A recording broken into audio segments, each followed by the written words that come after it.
President Yost, Auxiliary President Henney, Auxiliary President Lehman, Executive Director and good friend Jimmy Pasco, thank you for your service to our nation and for inviting me to join you once again today. I'd also like to thank the Attorney General, the Deputy Attorney General Monaco, and as well as the Homeland Security Secretary Mayorkas, and the Director of the FBI, Secret Service, Alcohol, Tobacco, and Firearms, U.S. Marshal Service, and the Capitol Police for their leadership. We're also joined by my good friend, Wade Carpenter, President of the Chiefs of Police, and Ed Kelly, President of the Firefighters Union. And thank you, members of the Congress who are here today. 2 weeks ago, I was in Charlotte, North Carolina, to spend some time with the families of the 8 brave police officers who were shot in the line of duty. Tragically, 4 of them were killed. They were husbands, fathers, heroes. And all of you who serve, and for your families left behind, you live a simple truth. Every time you put on that shield and walk out of the house, your family wonders if that call will come, or if they'll get that terrible call somewhere during the day or night. We owe you as a nation. This year, we honor over 200 heroic women and men from all across the law enforcement community who made the ultimate sacrifice. For all the families of our fallen officers, I know hearing the name of your husband, wife, father, mother, son or daughter, brother, sister, brings it all back as if you got that news just 10 minutes ago. That black hole in the middle of your chest, you feel like you're being sucked into. It's like losing part of your soul. I know when my son Bo spent a year in Iraq, came home with stage 4 glioblastoma, was going to die, and he did. I know what it's like. I get a feeling that you all know as well who have lost in the past.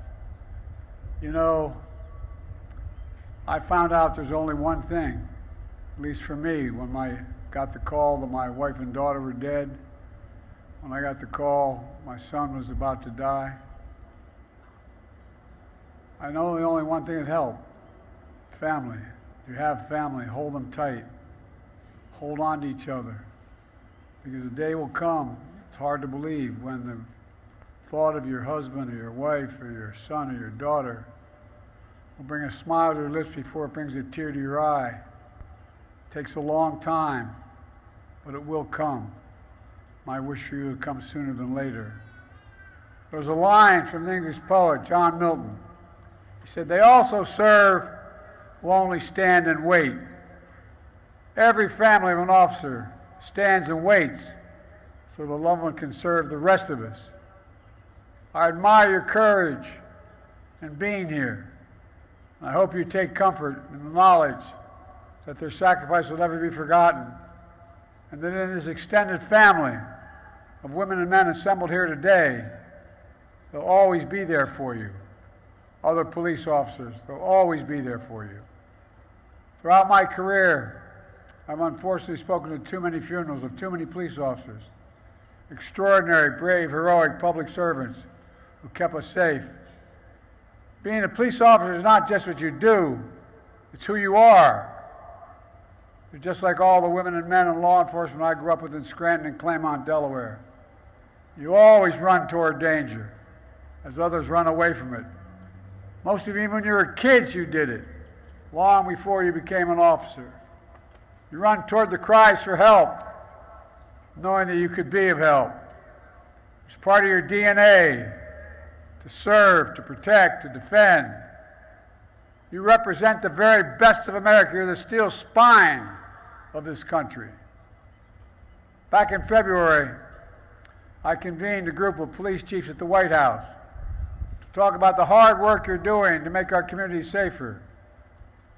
Being a cop is one hell of a lot harder than it's ever been. We expect everything of you. We expect everyone. Drug counselors, you're supposed to be, protecting people who are overdosing. Social workers, to kids who have been abandoned. Guardians, communities flooded with weapons of fear. That's why since day one of my presidency, I've been working to make sure you have the tools you need to protect, the partners you need in the community to help. During the pandemic, I signed the American Rescue Plan to provide $350 billion to states and cities that they could use to keep communities safe, retain and hire more police officers, pay overtime and bonuses, expand benefits for disabled first responders, and support violent prevention strategies. Places like Detroit, Toledo, Kansas City, Houston put more cops on the beat. It was one of the largest federal investments ever made in public safety. Also signed the most sweeping gun safety law in nearly 30 years to keep guns out of the hands of dangerous individuals, while strengthening background checks for gun purchases, cracking down on illegal gun sales, reining in ghost guns that are increasingly found at crime scenes. My Safer American Plan invests $37 billion in public safety, to hire more police officers, trained in community policing, to build trust, to solve crimes faster. I'm grateful for the partnership of Jim and the other law enforcement officers that we work together on my executive order on policing. My Safer American Plan also makes investments to support programs that are proven to tackle the root causes of crime, to ensure you have the psychologists and the social workers responding to crisis alongside you. We also know that police officers deal with unbelievable stress. Every time you respond to a call, execute a warrant, or conduct a traffic spot, there's a tremendous risk. Fear of ambush, anxiety of not knowing what's behind that door, the trauma of bearing witness to the most horrible tragedies imaginable. That's why our administration is laser focused on providing you with the mental health and wellness resources you need and deserve. That's why I also signed extended benefits for families of officers who tragically died by suicide, honoring Capitol Police officers like Howard Levengood, who defended the Capitol on January 6th, and whose dad I knew well when he served as Sergeant-at-Arms in the United States Senate. We remember all our law enforcement who defend this Capitol and our democracy on that terrible day. And Congress should also pass the Honor and Fallen Heroes Act that extends benefits to first responders who are exposed to toxic substances and die of cancer. I know so many who still carry the physical and invisible wounds of your service. We can never thank you enough for your courage, your service, and your sacrifice. You risk your lives every day for the safety of the people you don't even know. That's why each of you, each and every one of you is a hero. It's no accident that violent crime is near a record 50-year low. A 50-year low is because of extraordinary efforts by all of you and your communities, together with historic steps taken to support you. To stop the flow of illegal guns, to hold gun traffickers accountable for crimes. It matters, and it matters a lot.